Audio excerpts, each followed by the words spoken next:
esposa también. Una bendición tenerlos acá para ayudarnos aquí a este hermoso culto. Amén, bendito el Señor. Vamos a orar entonces para que el Señor lo use grandemente. Señor de la gloria, Padre Celestial, te damos gracias, Señor Jesús. Invocamos tu nombre santo, mi Señor y Salvador. Sé que es un momento maravilloso, oportuno, Señor, para predicar tu palabra. Usa a nuestro hermano Olimpo, Señor, de una manera especial. Háblanos a todos, Padre Celestial. A tu nombre la gloria, Señor. Te damos gracias, Dios eterno. Amén, amén. Hermano Olimpo con nosotros en el nombre de Jesús.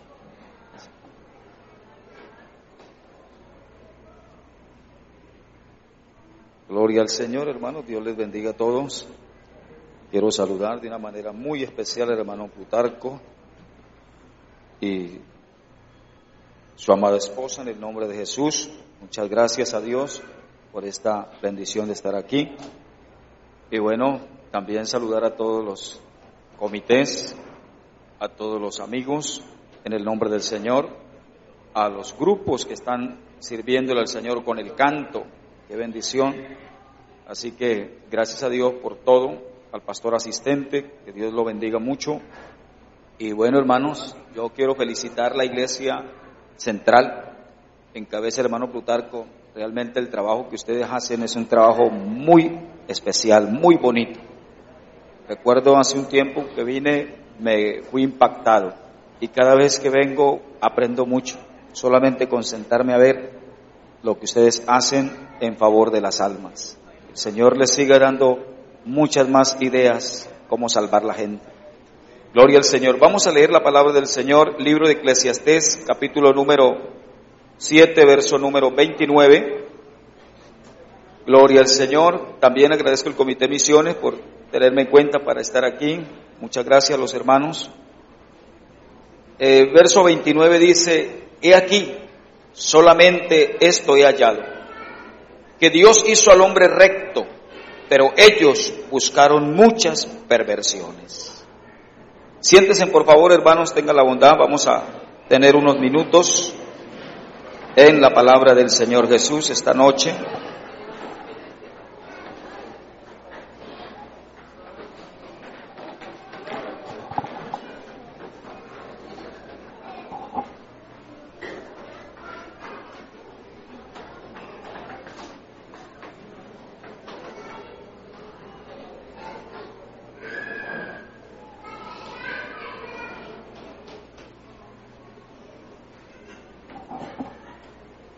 Gloria al Señor. Bueno, hermanos, hemos visto bastante ilustración con respecto a la venida del Señor Jesús.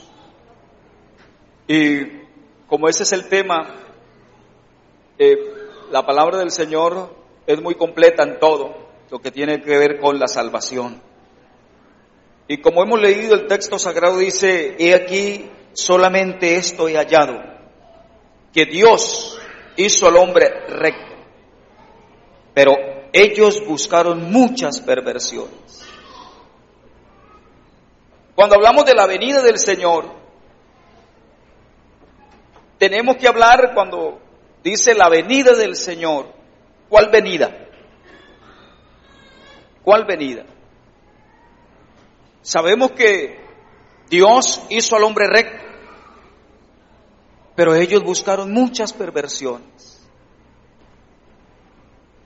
Y el Señor le dijo a la primer pareja: de todos los árboles del huerto puedes comer, menos del árbol que está en medio del huerto, dijo Dios, no comeréis, porque el día que de él comiere, de cierto morirás. Y yo he notado y he visto que en esta parte habla a mi manera de ver, he encontrado 3 clases de muerte. Y cuando hablamos de 3 clases de muerte, también hay que hablar de 3 clases de resurrecciones y 3 clases de venidas. Así que la primer muerte que encontramos en ese pasaje es la ruptura que se ocasionó por el pecado del hombre, la muerte espiritual, primer muerte. Esa muerte espiritual, el apóstol Pablo dice: y Él os dio vida a vosotros cuando estabais muertos en vuestros delitos y pecados. O sea que hubo una muerte espiritual, una ruptura. Pero también se ocasionó una segunda muerte que nosotros vemos, y es la muerte física. Pues el Señor dijo: no contenderá mi espíritu con el hombre para siempre, porque ciertamente el hombre es carne, mas serán sus días 120 años, y le puso límite. Pero también tenemos la muerte eterna, que esa muerte eterna es la condenación, donde ya no hay nada que hacer. Sin embargo, en el plan de salvación de Dios, como todo lo tiene organizado, el Señor dice en el libro de Génesis capítulo 3:15, pronuncia una profecía, y en esa profecía el Señor habla de que iba a venir un Redentor. Gloria al Señor. Y entonces dice: y pondré enemistad entre ti y la mujer, entre tu simiente y la simiente suya. Esta te herirá en la cabeza y tú le herirás en el calcañar. Aquí pronuncia una profecía de redención, de redimir, de rescatar. Lo que nos muestra que de la simiente de la mujer vendría el Redentor. O sea que ahí encontramos la primer venida. Pero esta venida era ¿para qué? Para redimir al hombre. No lo podía redimir nadie. No lo podían redimir los ángeles. No lo podían redimir los seres humanos. No lo pudo redimir los sacrificios de los animales. Por eso en el libro de Hebreos capítulo 9 verso 22 dice: casi todo es purificado según la ley con sangre, y sin derramamiento de sangre no se hace remisión de pecados. O sea que para que el hombre fuera redimido, rescatado, perdonado, tenía que haber una venida de alguien perfecto, sin pecado. ¿Pero quién? Bueno, ya la profecía decía que vendría un Redentor. Y entonces la palabra del Señor nos muestra en el libro de Isaías capítulo número 35, el verso 4, donde pronuncia: decid a los de corazón apocado, esforzaos, no temáis, he aquí vuestro Dios, primer venida. Vuestro Dios viene con retribución y con pago. Dios mismo vendrá y os salvará. ¿Cómo iba a ser eso? Que Dios iba a venir a salvarnos. Pues la palabra del Señor también dice: por tanto el Señor mismo os dará señal. Isaías 7:14, he aquí una virgen concebirá. La profecía decía que la simiente de la mujer, o sea que de la mujer vendría el Cristo. Pero no era cualquiera, porque ninguna sangre podía redimirnos. Y entonces, ¿qué nos dice la palabra del Señor? Por tanto, he aquí el Señor mismo dará señal, una virgen concebirá y dará a luz un hijo, y llamará su nombre Emanuel. Pero esta es solamente la profecía, y luego lanza al Nuevo Testamento y dice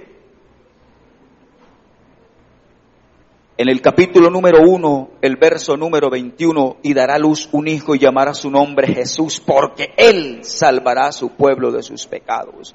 Todo esto aconteció para que se diera cumplimiento a lo dicho por el Señor por medio del profeta: he aquí una virgen concebirá y dará a luz un hijo y llamará su nombre Jesús, porque él salvará a su pueblo de sus pecados. Y el texto dice: y llamará su nombre Emanuel, que traducido es Dios con nosotros. O sea que Dios ahora estaba con nosotros, ¿cómo? En forma de hombre. ¿Para qué? Para podernos redimir. ¿Por qué? Porque un espíritu no tiene carne ni huesos. Un espíritu no puede derramar sangre. Un espíritu no puede ser crucificado. Y la Biblia dice en el libro de Juan capítulo 4, verso 24, Dios es espíritu. Un espíritu no puede ser crucificado, no puede derramar sangre. Entonces el Dios del universo, que había dicho: yo mismo iré y lo salvaré, Él tomó forma de... La primer venida de Él fue a redimirnos, a rescatarnos, a entregar su vida por nosotros. Así que en esa venida del Señor hubo una primer resurrección. Y la primera resurrección es donde Pablo, el apóstol, dice: y Él os dio vida a vosotros cuando estabais muertos en vuestros delitos y pecados. O sea que ahora resucitamos con Cristo a una vida nueva.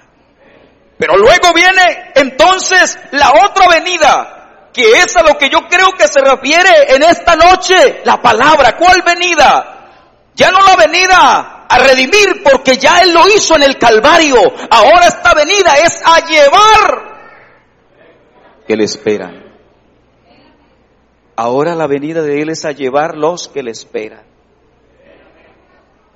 En otras palabras, es a llevar a los redimidos. A los redimidos. Gloria al Señor Jesús. Gloria a Dios. Y nosotros estamos esperando. Como escuchábamos en todo el dramatizado, los himnos, las alabanzas, todo relacionado con esa venida. ¿Con cuál venida? Con la venida a llevar su iglesia. ¿A llevar a quiénes? A sus redimidos. Y entonces es donde nosotros encontramos que la palabra del Señor comienza a hablar de esta venida. En el capítulo 3 del primer libro de Tesalonicenses, dice: tampoco queremos, hermanos, que ignoréis acerca de los que duermen. Porque la muerte para el cristiano es un sueño, es un dormir. Para que no os entristezcáis como los otros que no tienen esperanza. ¿Quiénes son los que ya no tienen esperanza? Con todo el respeto que me merecen los amigos y sin temor a afectarles susceptibilidad, quiero decirle que quien no tiene esperanza ya no se puede hacer nada por él, es el que murió sin Cristo. No se puede hacer nada. ¿Eso a quién se lo dejamos? A Dios, que es el que conoce los corazones de todos. Pero ya no valen rezos, ya no valen misa, ya no valen responsos, ya no valen nada para salvarlo. Ya no se puede hacer nada. ¿Qué hay que hacer entonces? Lo que la Biblia nos dice: tampoco queremos, hermanos, que ignoréis acerca de los que duermen, para que no os entristezcáis como los otros que no tienen esperanza. Porque si creemos que Jesús murió y resucitó, así traerá Dios con Jesús a los que duermen. Gloria al Señor. Dice: porque por lo cual os decimos esto en palabra del Señor, que nosotros los que vivimos, los que habremos quedado hasta la venida del Señor, no precederemos a los que durmieron. O sea, cuando dice no precederemos, quiere decir no nos adelantaremos a los que durmieron, porque el Señor mismo, ¿qué nos dice el texto sagrado? Gloria al Señor, dice: porque el Señor mismo.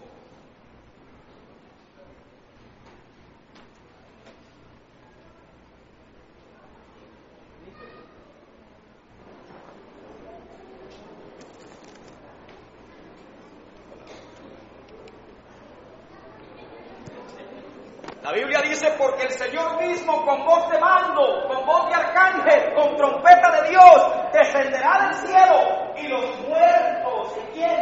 En Cristo, resucitarán primero. Pero dice: luego nosotros, los que vivimos, los que hayamos quedado hasta la venida del Señor, no precederemos, no nos adelantaremos a los que durmieron. No, Señor, primero van a ser levantados, ¿quiénes? Primero van a ser levantados los que murieron en Cristo. Gloria al Señor, los que murieron en Cristo. O sea que aquí nosotros tenemos una segunda resurrección. Y esta resurrección es de los creyentes que fueron redimidos, pero murieron en Cristo, o sea, durmieron en el Señor. Y dice: porque el Señor mismo, con voz de mando y con voz de arcángel y con trompeta de Dios, descenderá del cielo, y los muertos en Cristo resucitarán primero. Luego nosotros, los que vivimos, los que hayamos quedado, seremos arrebatados juntamente con ellos en las nubes para recibir al Señor ¿Dónde? En el aire. O sea que en esa venida el Señor viene hasta el aire, hasta las nubes, hasta arriba. No viene aquí a la tierra. Viene hasta las nubes. Y entonces su voz de mando. Y la Biblia dice, y los que oyeren esa voz, resucitarán para estar con el Señor. Por eso la palabra del Señor dice en 1 Corintios, el capítulo número 15, el verso número 51, dice, he aquí os digo un misterio, no todos dormiremos, pero todos seremos transformados. ¿En qué? Dice, en un momento, en un abrir y cerrar de ojos, a la final trompeta, porque se tocará la trompeta, y los muertos serán resucitados incorruptibles, y nosotros seremos transformados. Oye, nosotros seremos transformados. Entonces, la palabra del Señor, ¿de qué nos habla? Nos habla de esta resurrección. ¿De quiénes? De los que fueron redimidos y durmieron en Cristo. Para recibir al Señor, ¿dónde? En el aire. Dice, y así estaremos siempre con el Señor. Pero también la Biblia nos habla de otra venida. Y esa otra venida, los discípulos le dijeron al Señor en el capítulo 24 del libro de San Mateo. Ellos le dijeron al Señor estas palabras. Cuando Jesús salió del templo y se iba, se acercaron sus discípulos para mostrarle los edificios del templo. Respondiendo Jesús le dijo, ¿veis todo esto? Os digo, no quedará piedra sobre piedra que no sea derribada. Y estando él sentado en el monte de los olivos, los discípulos se le acercaron aparte diciendo, dinos cuándo serán estas cosas y qué señal habrá de tu venida y del fin del siglo. Respondiendo Jesús le dijo, mirad que nadie os engañe. Comienza a decirles qué iba a acontecer, pero ahí hubo tres cosas. Lo primero es que le estaba hablando de que esas piedras, esos edificios iban a caer ¿cuándo? Y él le dice, dinos cuándo serán estas cosas de los edificios que van a caer. Luego, de tu venida y del fin del siglo. ¿De cuál siglo? Del siglo en el que ellos estaban. Pero habla de su venida. ¿Cuál venida? No la primera porque Él vino ya a redimirnos, nos redimió. No la segunda porque Él viene hasta los aires. En el aire, en las nubes. Pero en esta venida se refiere cuando Él venga. Ya no por su iglesia, sino con su iglesia.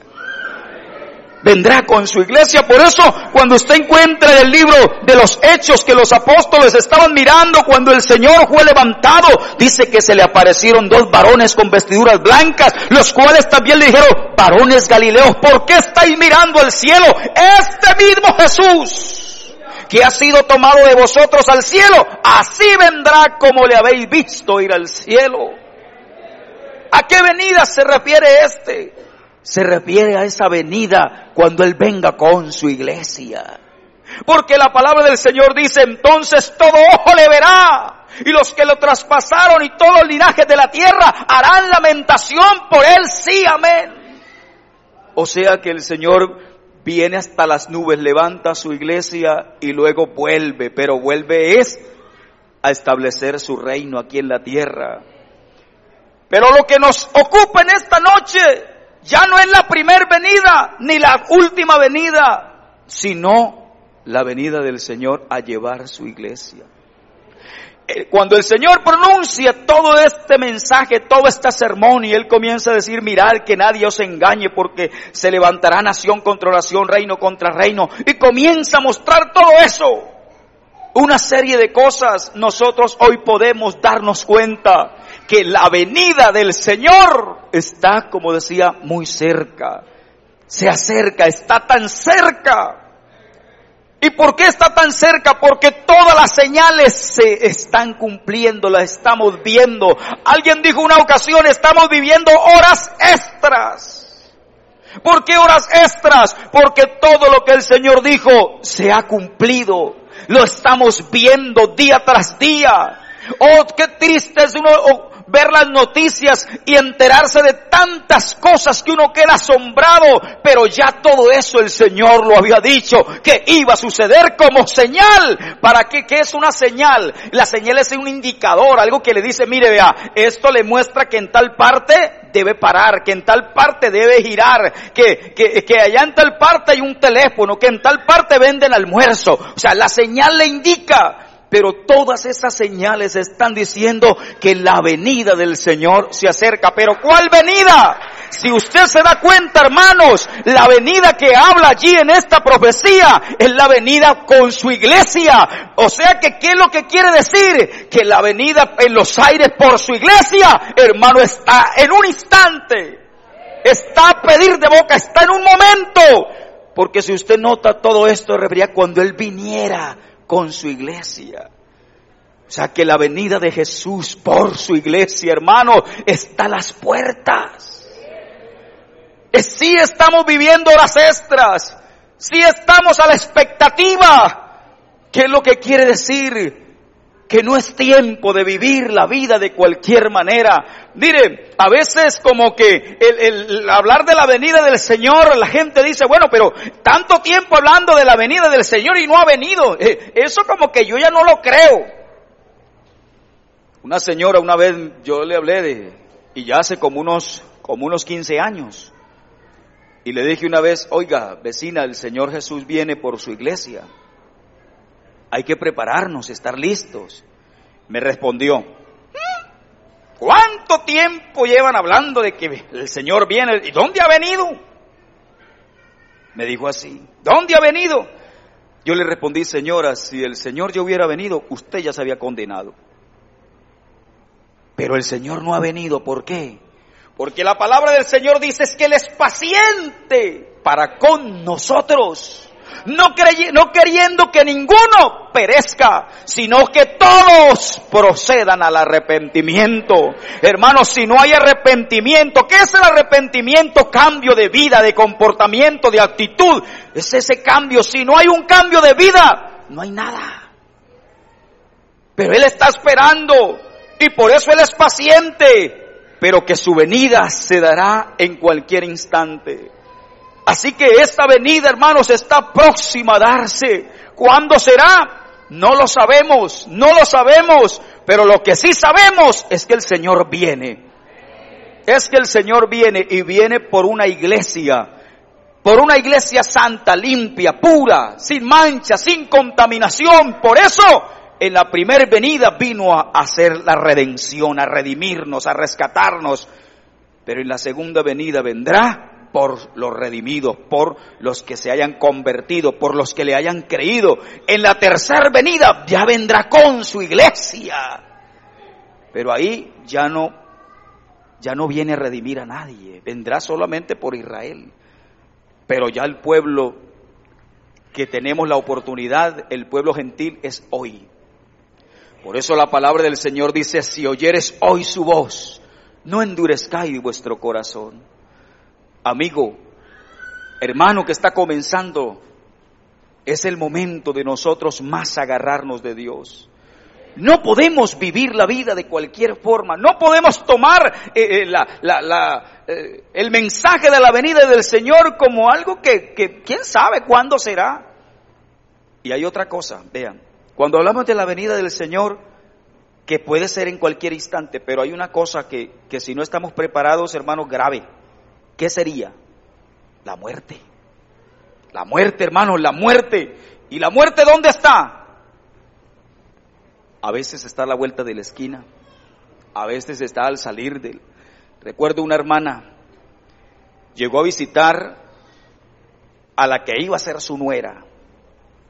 Sí, llegó a visitar allá.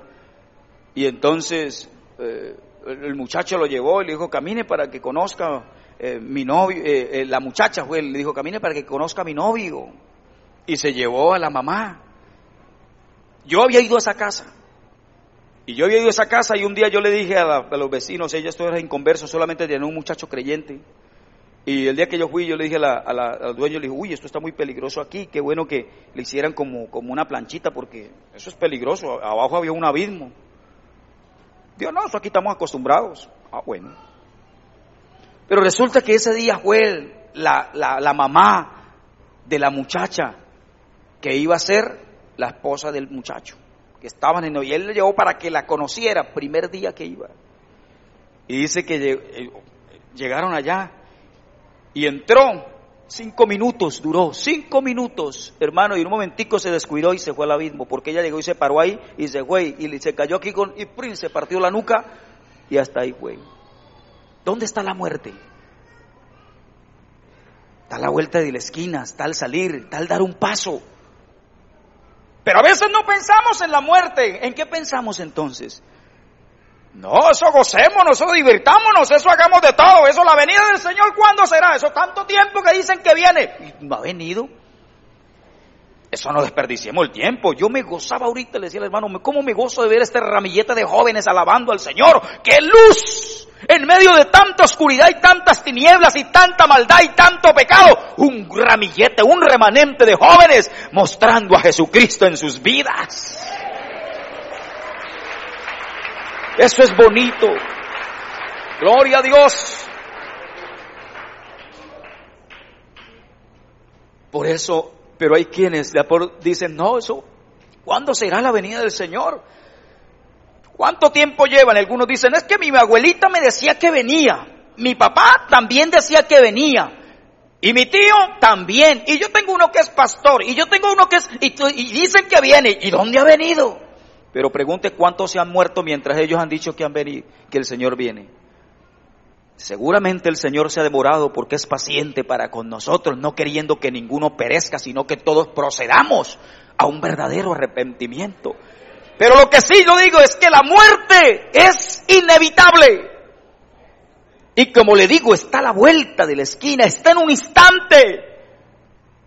Por eso el Señor nos llama a estar preparados. No prepararnos, no, estar preparados. ¿Por qué? Porque su obra redentora la hizo ya en su primer venida en el Calvario, ya. Todo el que quiera ser redimido, venga, como dice, a todos los sedientos, vengan a las aguas, que aquí hay en abundancia, vengan. Porque es el momento de estar preparados, no de prepararnos. Y de no, hermano, hay que prepararnos, no, hay que estar preparados. O usted va a salir de viaje. ¿Y con cuánto tiempo organiza el viaje? La maleta. No, hay que estar listos. Por eso, hermano y amigo, en esta noche yo quiero decirle, el Señor sí viene. Sí viene por su iglesia. Eso es una realidad inevitable. El Señor sí viene, porque si usted lee el libro de Apocalipsis, al terminar dice, ciertamente vengo en breve. Oiga, ciertamente, o sea, de seguridad, con seguridad vengo en breve. ¿Qué es en breve? En corto tiempo, en poquito tiempo. Claro, como nosotros a los 80 años ya estamos rumbo a la muerte, entonces decimos, hermano, eso... No, pero es que para el Señor un día es como 1000 años y 1000 años como un día. En el lenguaje de Dios, vengo en breve. Así que el Señor viene por su iglesia. La pregunta, ¿está preparado? ¿Está preparado? Amigo, el Señor viene por su iglesia, ¿está preparado? Y la segunda, ¿está preparado para morirse? Pero ¿quién está preparado para morirse? No es que hay que estar preparados para morirnos. El apóstol Pablo decía, pues hermanos, para mí el vivir es Cristo, y si me muero es una ganancia. Para mí el vivir es Cristo y el morir es ganancia, así que estoy listo, preparado, para la que sea. Le pregunto, ¿está preparado para la venida de Jesús o está preparado para la muerte? Cualquiera de las dos sucede en un instante. Yo les voy a invitar a estar de pie. Pero en esta noche, si hay alguien, algún amigo, ¿cuánto tiempo lleva escuchando el Evangelio?